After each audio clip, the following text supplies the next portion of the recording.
आज के क्लास में हम लोग पहले पढ़ेंगे पॉलिनोमियल्स के बारे में, ठीक है ना। लेकिन पॉलिनोमियल्स पढ़ने से पहले हम लोग बेसिक चीज को समझ लेते हैं कि पॉलिनोमियल्स में कौन कौन से टर्म का यूज होगा, ताकि अगर वो टर्म आप लोगों को समझ में आ जाएगा तो आगे का चैप्टर जो है आपको आसानी से और इजिली से क्वेश्चन सॉल्व कर पाओगे किसी भी बुक का, ठीक है ना।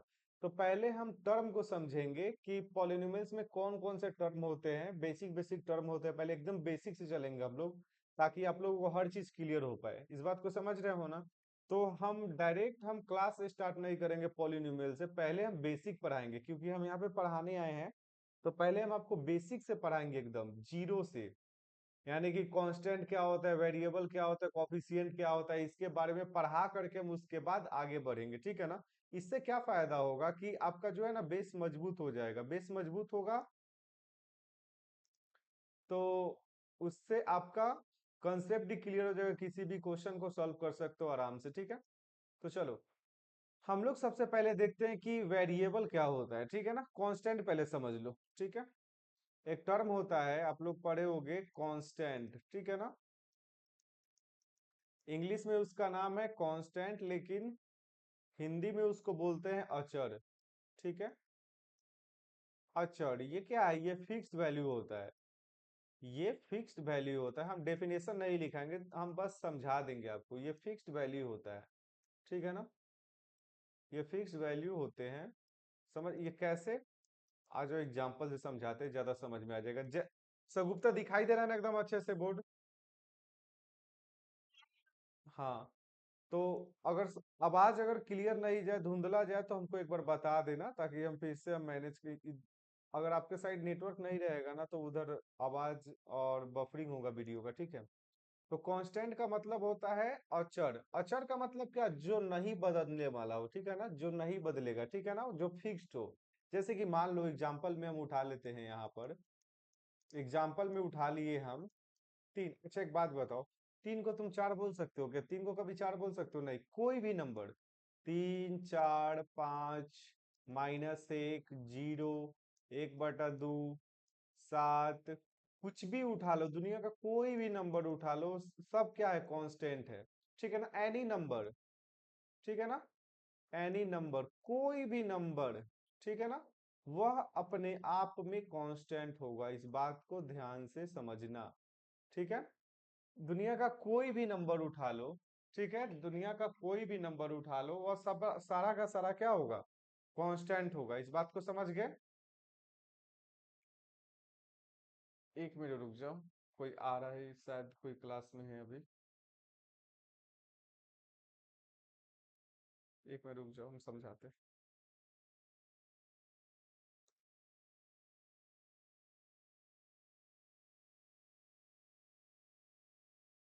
चलो ध्यान से समझो।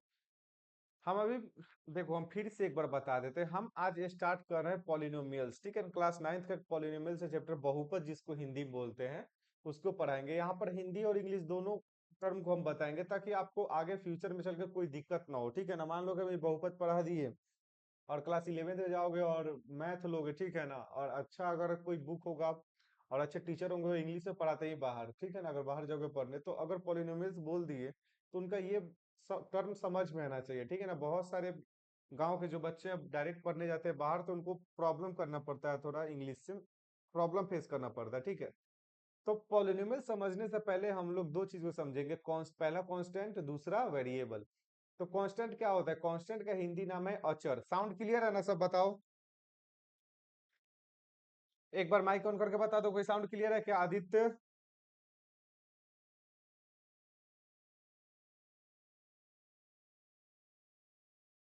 तो कोई भी जो फिक्स नंबर होता है वह कहलाता है कांस्टेंट। तो कोई भी दुनिया में कोई भी नंबर उठा लो आप, वह क्या होगा, अपने आप में कांस्टेंट कहलाएगा, ठीक है ना। जैसे कि मान लो अगर कोई बोलेगा कि सर की √3 कांस्टेंट है क्या, तो हाँ, ये √3 कांस्टेंट है।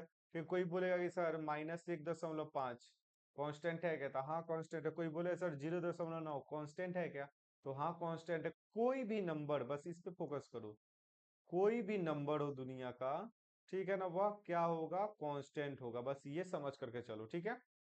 बताओ, क्लियर हुआ सब गुप्ता?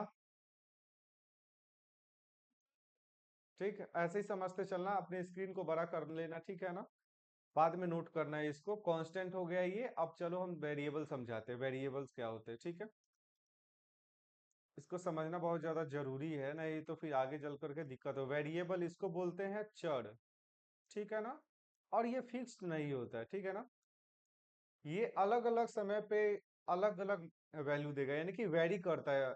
हर एक परिस्थिति में, हर एक सिचुएशन में ये वेरी करेगा, ठीक है। जैसे मान लो ये फिक्स्ड नहीं होता है, ये फिक्स्ड नहीं होता है, ठीक है। जैसे समझ लो एग्जांपल में, अगर ये डिनोट कैसे करेंगे, रिप्रेजेंटेशन क्या है इसका, रिप्रेजेंटेशन, इसका रिप्रेजेंटेशन, एक मिनट रुक जाओ, कैसे रिप्रेजेंट करेंगे हिंदी में लिख देते हैं, ठीक है ना। संकेत क्या है इसका, ठीक है ना। संकेत कोई भी अल्फाबेट, जैसे कि होता है ना अल्फाबेट का कोई भी नंबर,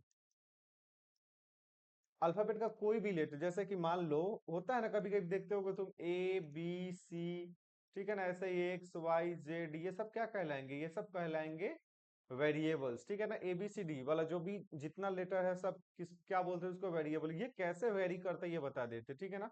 वेरिएबल में आ रहा है ना वेरी, ठीक है ना। ये अलग अलग समय पर अलग अलग सिचुएशन में अलग अलग वैल्यू देगा, इस बात को समझ लेना, ठीक है।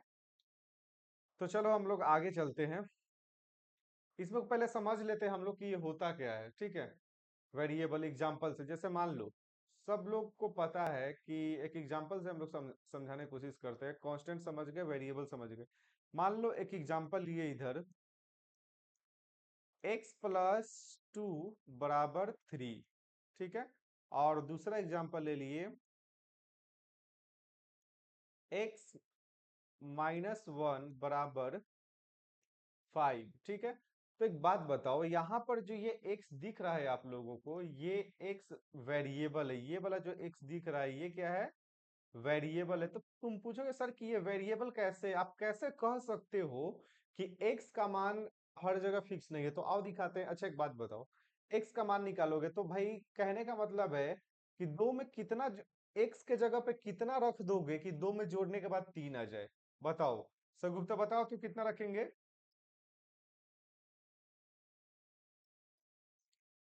आवाज सुनाई नहीं दे रहा है क्या, हम बोल रहे हैं कि ये x जो है, x प्लस टू बराबर तीन, x के जगह पे कितना रखेंगे कि उसमें दो जोड़ने पर तीन आ जाए,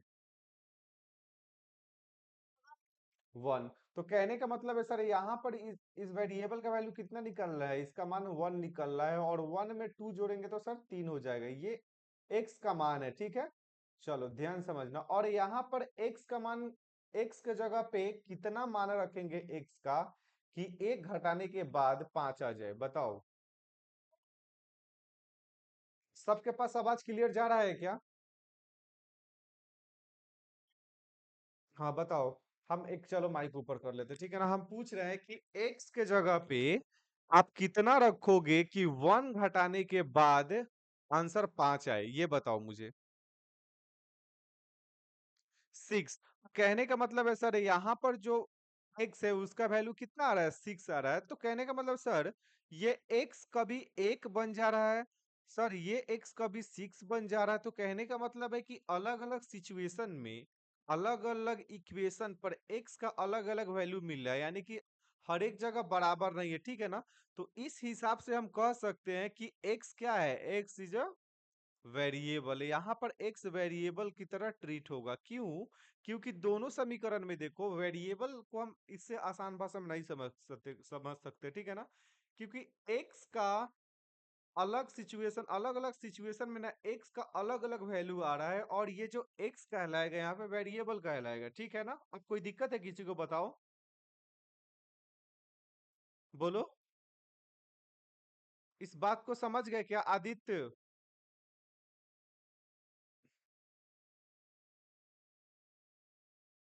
हेलो आदित्य, बताओ ना, इस बात को समझ गए क्या बाबू। चलो आगे चलते हैं, शायद नहीं सुन रहे हो।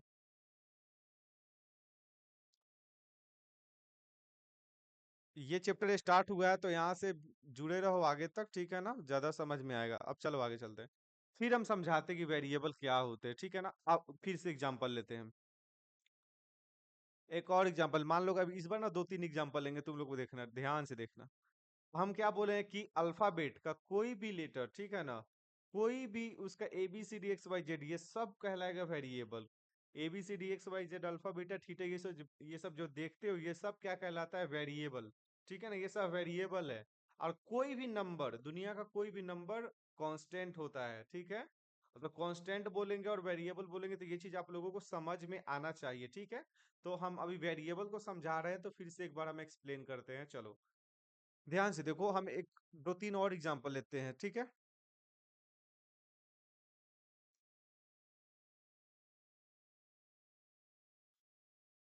चलो एक और एग्जांपल लेते हैं, जैसे कि मान लो, और ये a+2 बराबर यहाँ पर मान लिए हम कि 4 है, ठीक है। और फिर दूसरा एग्जांपल ले लेते हैं यहाँ से, a+3 बराबर 7। तीसरा एग्जांपल है a+5 बराबर 10। एग्जांपल है अगला, a+3 बराबर 5, ठीक है। इस बात को समझो, ये 8 कर देते, ठीक है ना, ज्यादा अच्छा रहेगा, 8 कर दिए, ठीक है। कोई और क्लास में आ रहा है शायद।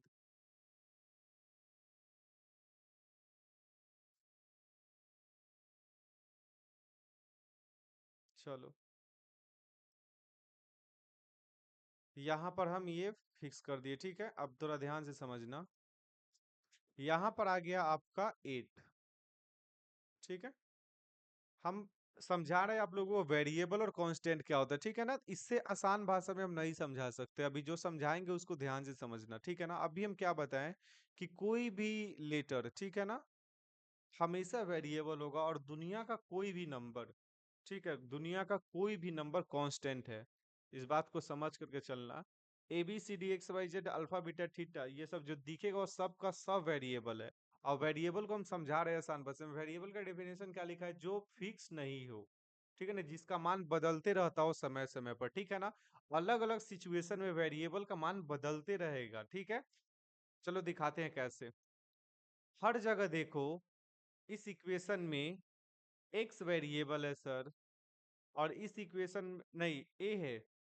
इस इक्वेशन में ये वाला वेरिएबल है, और ये वाला एग्जांपल में इसमें भी ए वेरिएबल है, और इस एग्जांपल में भी ए वेरिएबल है। हम तुमको बताते हैं कि ए को वेरिएबल क्यों बोला जाता है। अब ध्यान से देखना, ए का जब हम मान निकालेंगे ना, हर इक्वेशन से, हर एग्जांपल से हम ए का मान निकालेंगे, तो ए का अलग अलग मान आएगा, ठीक है ना।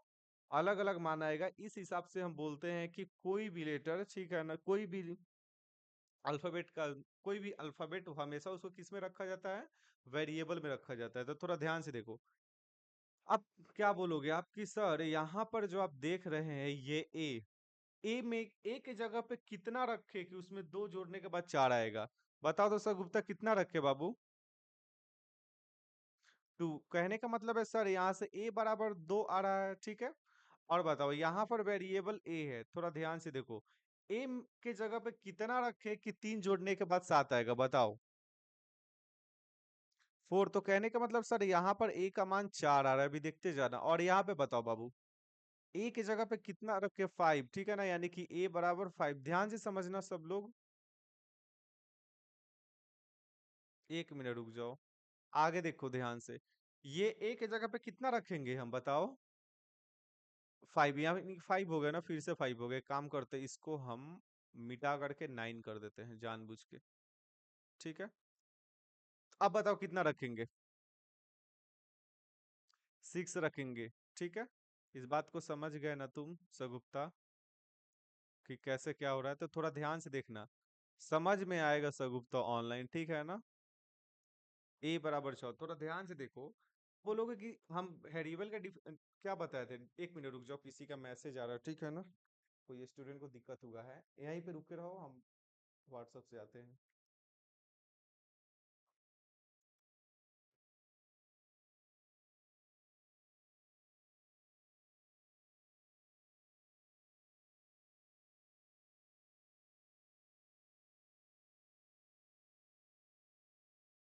ठीक।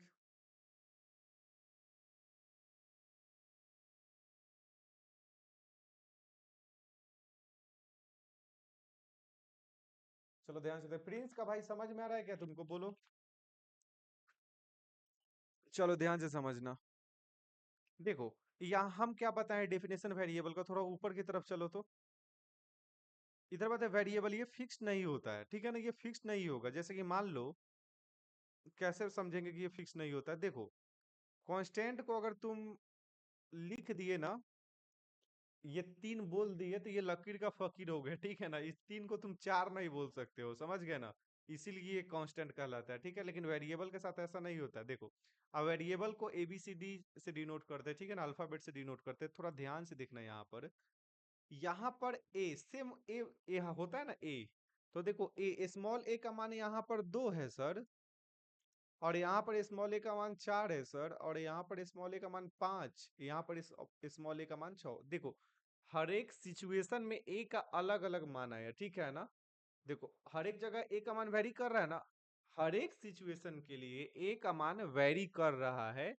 तो इस हिसाब से हम कह सकते हैं कि सर ये जो ए है आपका वेरिएबल है, ठीक है ना। हेयर ए इज वेरिएबल, ठीक है ना। इस बात को समझना है यहाँ पे कि ए क्या है, वेरिएबल है, ठीक है ना। डायरेक्ट लिख देते हैं हम।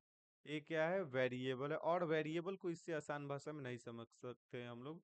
ए बराबर वेरिएबल मतलब अचर, ठीक है ना। यहाँ पर ए अचर है। कोई दिक्कत किसी को, बताओ, क्लियर हुआ है इतना। बताओ सर, गुप्ता क्लियर है। क्लियर होना चाहिए, अदर समझ में आया तुमको बाबू। देखो, समझ रहे हो ना अदर्स, की दिखाई नहीं दे रहा है तुमको यार, तुम्हारा तो आवाज ही नहीं आ रहा है। तुम भी पबजी वाले में से हो गया। देखो तो समझो, ठीक है ना, 9th का नया चैप्टर स्टार्ट हुआ है, तो यहाँ से समझ करके चलना। ठीक है ना, कांस्टेंट समझा दिए, वेरिएबल समझा दिए, ठीक है ना। अब आ जाओ, तुम लोग से हम बेसिक बेसिक एग्जांपल पूछते हैं, ठीक है। छोटा छोटा एग्जांपल पूछेंगे बस समझाने के लिए। मान लो, एग्जांपल है आपका x+3 बराबर 7। सगुप्ता, यहाँ पर वेरिएबल को हम किससे डिनोट किए हैं? वेरिएबल क्या है यहाँ पर, बताओ तो सगुप्ता।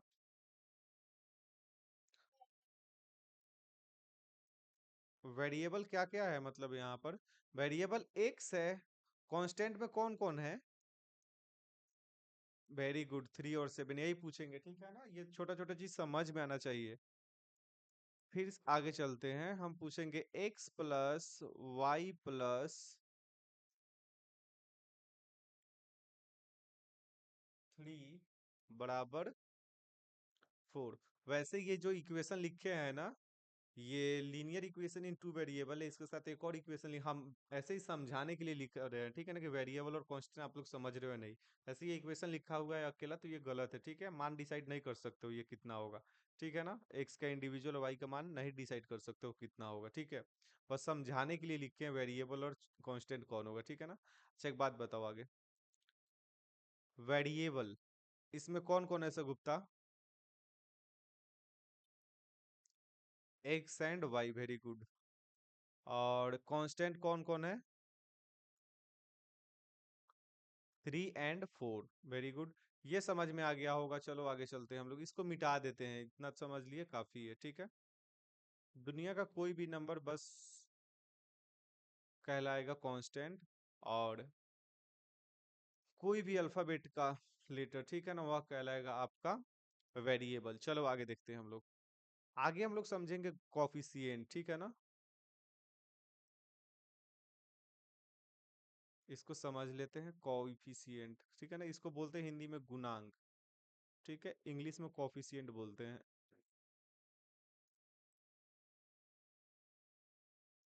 इंग्लिश में कॉफिशिएंट बोलते हैं, ये क्या होता है, ठीक है ना।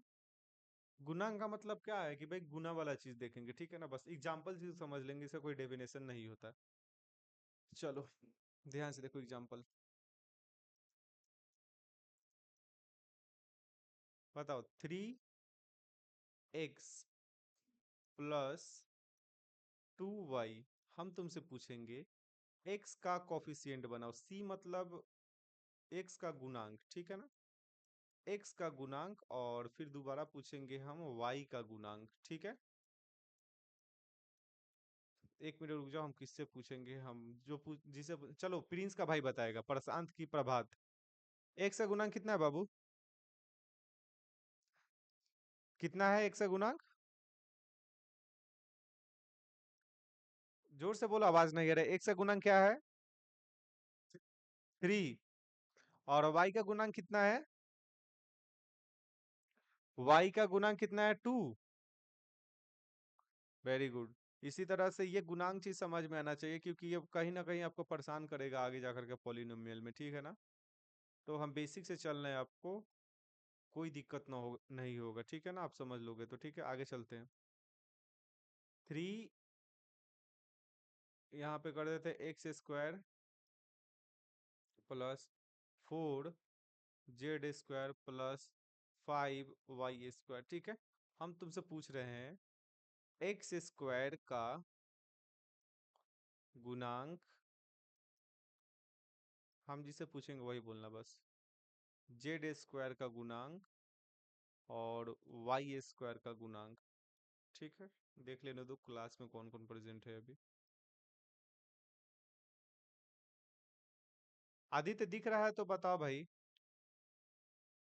एक्स स्क्वायर का गुणांक कौन होगा आदित्य? एक्स स्क्वायर का गुणांक क्या होगा बाबू?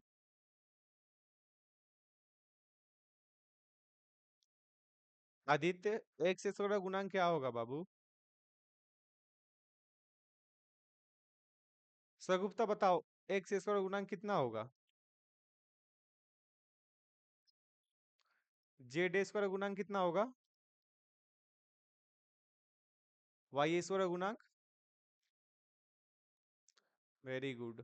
ठीक है, ये चीज समझ, अब गुणांक समझ गए होंगे आप लोग, ठीक है ना, कि गुणांक क्या होता है। अब हम लोग समझेंगे व्यंजक क्या होता है और समीकरण क्या होता है, ठीक है ना। आ जाओ थोड़ा समझ लेते हैं उसको भी, व्यंजक और समीकरण में क्या डिफरेंस है। हम लोग बेसिक से चलना है, ठीक है ना। कॉफिशिएंट समझ गए, वेरिएबल समझ गए, कांस्टेंट समझ गए, ठीक है। और सलोनी तुमको समझ में आ रहा है ना? चलो आगे हम लोग ठीक, आगे कहाँ रहती है तुम? हाँ, कोचिंग क्लास कुछ भी नहीं जाती है। आ जाओ आगे हम लोग क्या? व्यंजक, ठीक है ना। इसको इंग्लिश में बोलते हैं एक्सप्रेशन बोलते हैं, ठीक है ना, एक्सप्रेशन। ठीक, इस बात को ध्यान में रखना। व्यंजक क्या है और समीकरण क्या है। एक मिनट रुक जाओ, कोई क्लास में आ रहा है।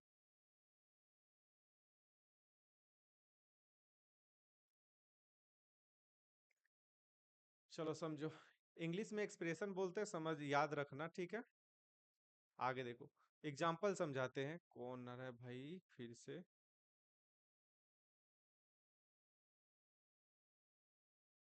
चलो ध्यान से समझो, व्यंजक क्या होता है और इक्वेशन क्या होता है समझा। मान लो ऊपर हम व्यंजक लिख दिए और नीचे हम इक्वेशन लिख देते, ठीक है ना। इसको समीकरण बोलते हैं, ठीक। कलम चेंज करने दो, एक ही कलम से होना चाहिए सब। ध्यान समझना, यहाँ पर समीकरण, ठीक है। इसको इंग्लिश में बोलते हैं इक्वेशन, ठीक। ये आप लोग जानते हो इसीलिए नहीं लिख रहे हैं, ठीक। अब मान लो कि व्यंजक क्या है, ठीक है। मान लो कि अगर दे दिया 2x+3y, ठीक है। तो ये अभी व्यंजक, जैसे कि इसको हटा करके दूसरा ले लेते हैं कुछ।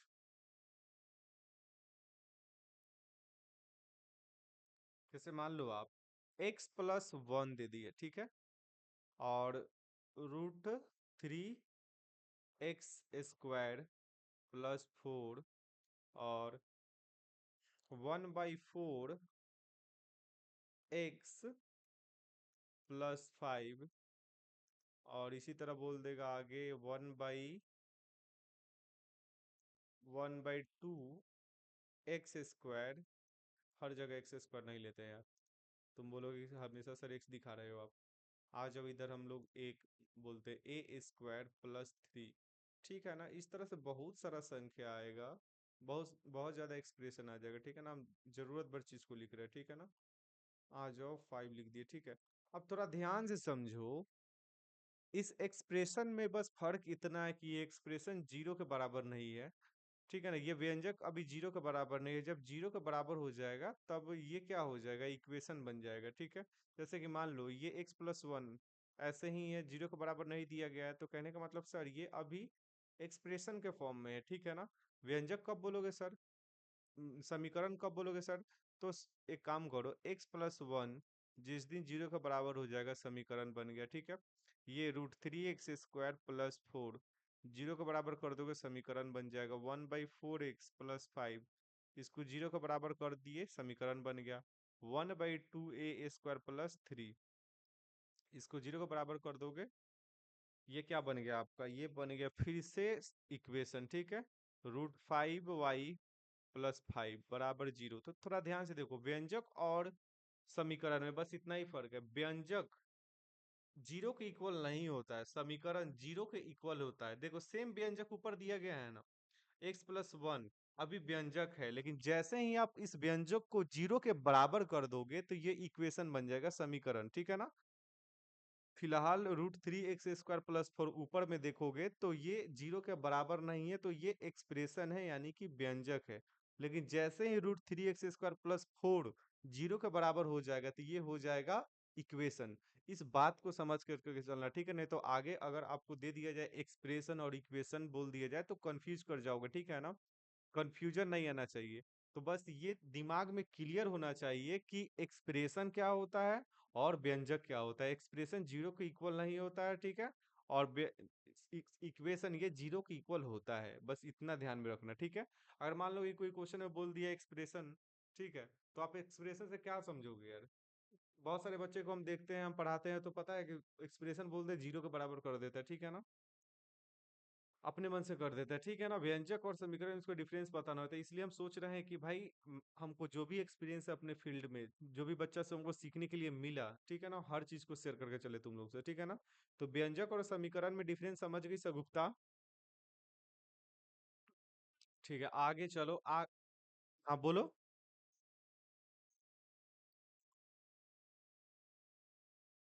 देखो समीकरण जब भी होगा जरूरी नहीं है कि इक्वल टू जीरो होगा। अगर ऐसे बोल दिया ना सगुप्ता कि x = 1, ठीक है, तो ये भी एक इक्वेशन हो गया। अब ये इक्वेशन है, हम ये बोल दिए ना, हम क्या बोले, बस इतना ध्यान रखना कि बराबर का चिन्ह आए, इक्वल का चिन्ह आए उसमें। ठीक है ना, ये जो इक्वल का चिन्ह दिख रहा है ना, ये आना चाहिए। ठीक है ना, अब समझ गई सर गुप्ता, बोलो। अच्छा डाउट है, ये बराबर का चिन्ह आ रहा है ना, तो बस इक्वेशन है, ये जरूरी नहीं है कि जीरो आए। ठीक है ना, ये इक्वल का चिन्ह आना चाहिए। बस हम एक बार और अपने बात को बदल लिए। ठीक है ना, बस लेकिन ध्यान रखना, कभी कभी हम लोग ऐसे ही समझाने के लिए बोल दिए, ठीक है ना, लेकिन जरूरी नहीं है कि जीरो आएगा तब जाकर के इक्वेशन आएगा। एक्स कुछ भी, कोई भी एक्सप्रेशन बराबर करके समथिंग आ गया, वही इक्वेशन है। ठीक है ना, मान लो कि ये एक्स है, बराबर करके 1 आ गया, तो कहने का मतलब सर ये भी इक्वेशन है। समझ रहे हो ना, क्यों इक्वेशन है सर? तो देखिए ना, यहाँ पर इक्वल का चिन्ह आ गया, यहाँ पर इक्वल का चिन्ह आ गया। तो बहुत अच्छा डाउट है सर गुप्ता, और सही है कि भाई समझ रहे हो। बताओ, और कोई डाउट है सर गुप्ता, एक से बताओ तो। बहुत अच्छा सवाल है भाई। जैसे मान लो ये x+1 है ना, ये इसको 2 मान लेते हैं, इसको 3 मान लेते हैं, 4, और इसको 5 बोल दो। ठीक है, ये x+1 जो दिया गया है ना, x+1 ये इक्वेशन है, x+1 = 0, ये इक्वेशन है। आप इसको ऐसे भी लिख सकते हो, या और करके x बराबर प्लस है इधर, +1 है इधर जाएगा तो -1 हो जाएगा। बोलो समझ में आया? दूसरा चीज जो है मेरा, दूसरा चीज जो है आपका, ये देख रहे हो √3x² + 4 बराबर 0, तो आप इसको ऐसे भी लिख सकते हो। सगुप्ता ध्यान से समझना, √3x² बराबर प्लस का 4 है, दूसरे साइड जाएगा तो -4, ये भी एक्सप्रेशन है। ठीक नहीं, ये भी इक्वेशन है, एक्सप्रेशन नहीं। एक्सप्रेशन और इक्वेशन दोनों अलग चीज होता है। ठीक है, और एक बात बताएं, एक चीज और बताते हैं, अगर हम इसको ऐसे लिख दे x² बराबर -4/√3, तो ये भी एक इक्वेशन है। बोलो, इस बात से सहमत हो ना सब लोग? बताओ, समझ में आया? बोलो, सलोनी समझ में आया तुमको? आदित्य समझ में आया? आदित्य, आदर्श, आदर्श समझ में आया बाबू तुमको? ठीक है, तो समझ गया ना। एक्सप्रेशन में क्या होगा कि एक्सप्रेशन में बराबर का चिन्ह नहीं होगा। ठीक है, इक्वेशन में क्या होगा कि इक्वेशन में बराबर का चिन्ह होगा। हम बार बार बोल रहे थे ना उस समय कि इक्वेशन जीरो के बराबर होगा। ठीक है, तो इस चीज के लिए थोड़ा दिमाग में डाल लो कि इक्वेशन जीरो के बराबर होता है वो भी इक्वेशन होगा। कोई भी एक्सप्रेशन जीरो के बराबर हो जाए तो इक्वेशन होगा। ठीक है, लेकिन ये ध्यान रखो कि जरूरी नहीं कि जीरो के बराबर होगा। ठीक है ना, एक्स बराबर वन ये भी तो एक इक्वेशन है। इस बात को समझ लो ध्यान से। ठीक है, तो व्यंजक और समीकरण में कोई डिफरेंस, अब मतलब कोई दिमाग में और डाउट तो नहीं है ना? सलोनी बताओ भाई। चलो, और दिशा बताओ, तो कोई डाउट है क्या? तो इस बात को समझ लेना, ठीक है ना, एकदम अच्छे से। चलो आगे चलते हैं फिर से। देखो, कितना क्लास में चीज हुआ भाई? पहला हुआ कांस्टेंट, दूसरा दूसरा हुआ वेरिएबल, तीसरा गुणांक, व्यंजक और समीकरण में डिफरेंस समझाएगा। आगे चलो। पावर तो आप लोग समझते होगे, हर जगह आप देखोगे ना, पॉलिनोमियल देखोगे तो वहां पर आपको पावर पावर का बात आएगा हर जगह। कभी कभी हम ना पॉलिनोमियल चेक कराने के लिए ना पावर का बात करेंगे, ठीक है ना? तो इस पावर को समझ लेते हैं। पावर को क्या बोलते हैं, ठीक है ना? बेसिक से चल रहे हैं एकदम अच्छे से, ठीक है ना, ताकि किसी बच्चे को अगर लेक्चर देख रहे हो फर्स्ट क्लास से तो कोई दिक्कत है। पावर क्या होता है? पावर को हिंदी में बोलते हैं घात। ठीक है ना? जैसे कि मान लो कोई संख्या है, ठीक है, और इसका, हाँ, इसके सर पे तीन बैठा हुआ है, ठीक है ना, तो ये कहलाएगा पावर और ये कहलाएगा बेस। इस बात को अभी से समझ करके चलो आगे, कोई दिक्कत नहीं होना चाहिए चैप्टर में, ठीक है? फिर आगे के एग्जाम्पल लो। थ्री का पावर टू, तो ये दो क्या है? पावर है। ठीक है, थ्री क्या है? बेस है। इस बात को समझ गए? बोलो, आ जाओ आगे चलते हैं। एक्स का पावर फोर, एक्स का पावर टू बोलो। अच्छा, ये टू क्या है सर? तो टू सर पावर है इसका, ये पावर चेक करने आना चाहिए। और एक्स क्या है सर? बेस है। ठीक है ना, वेरिएबल है यहाँ पे, दो और तीन कांस्टेंट है, यहाँ पे वेरिएबल ले लिए, इस बात से कंफ्यूज मत करना। ठीक है, फिर आगे चलो। हम बोलेंगे कि ए का पावर फोर, ठीक है ना, तो फोर ये आपका पावर है और ये आपका बेस है। ठीक, जरूरत पड़ने पर हम इसके बारे में और आगे समझाएंगे। इतना समझ गए सगुप्ता? बोलो। ठीक, आगे चलते हैं। पावर समझ गए आप लोग, अब क्या समझना है?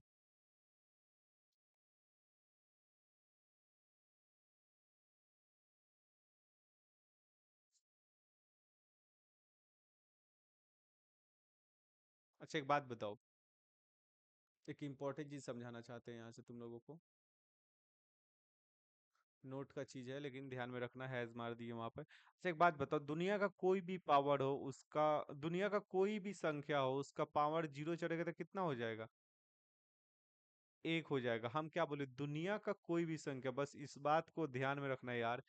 एक नंबर होता है इंडिटरमिनेट वाला, ठीक है ना, उसको इंक्लूड नहीं करना। और ये इंडिटरमिनेट फॉर्म क्या होता है? ये अब जैसे कि बोल, अगर तुमको डाउट होगा तो पूछो सर जीरो बटा जीरो का पावर जीरो ये एक के बराबर होगा? तो ये नहीं होगा, ये इंडिटरमिनेट फॉर्म है, ठीक है ना। इसके बारे में चर्चा नहीं हो, हम दुनिया का कोई भी संख्या बोल रहे हैं तो इसमें आप कंफ्यूज मत होना।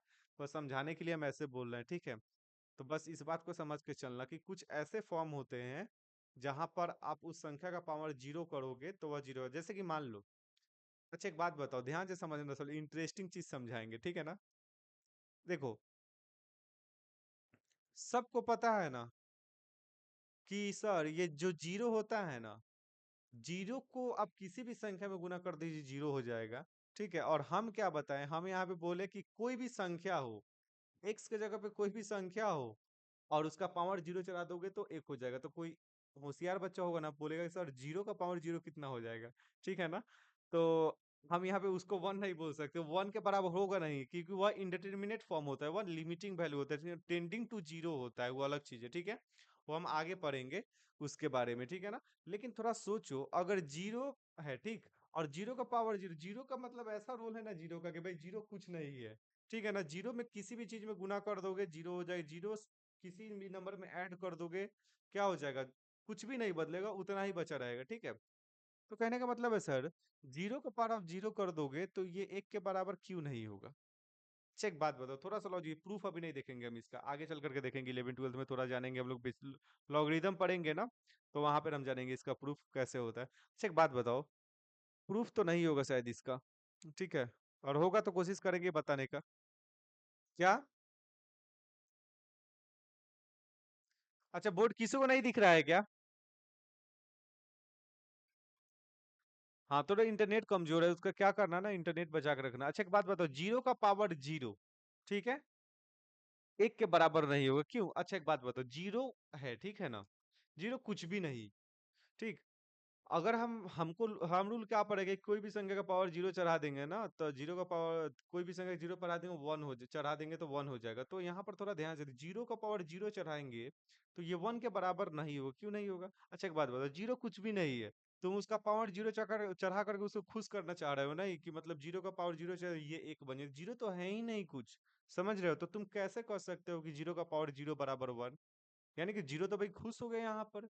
अब बोलेगा कि भाई हम भी हैं एक, ठीक है, अब कब एक है, तो जब मेरे सर पे जब जीरो का पावर जीरो चढ़ा दोगे तो वन के बराबर होगा, ऐसा नहीं, जीरो का पावर जीरो वन नहीं होता, बस इतना ध्यान रखना। यहाँ पर लिख देना, यहाँ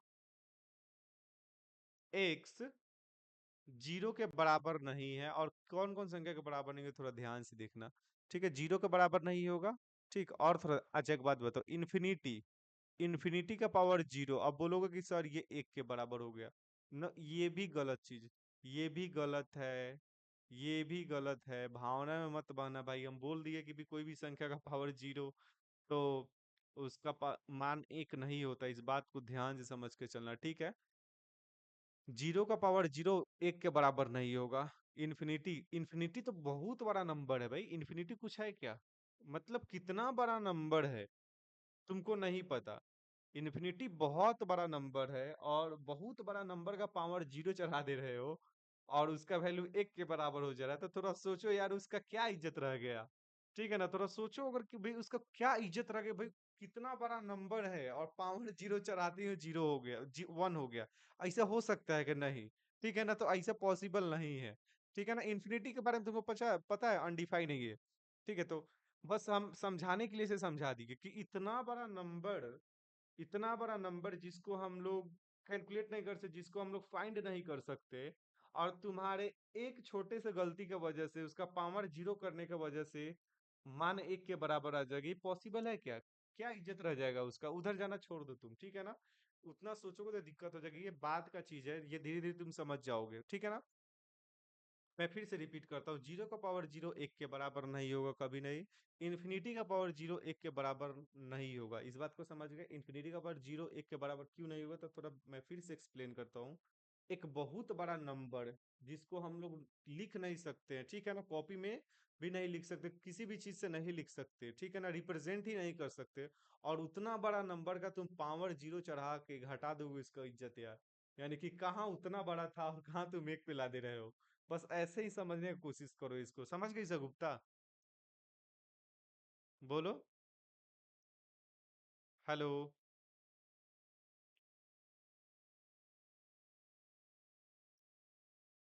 आदर्श समझ गया क्या?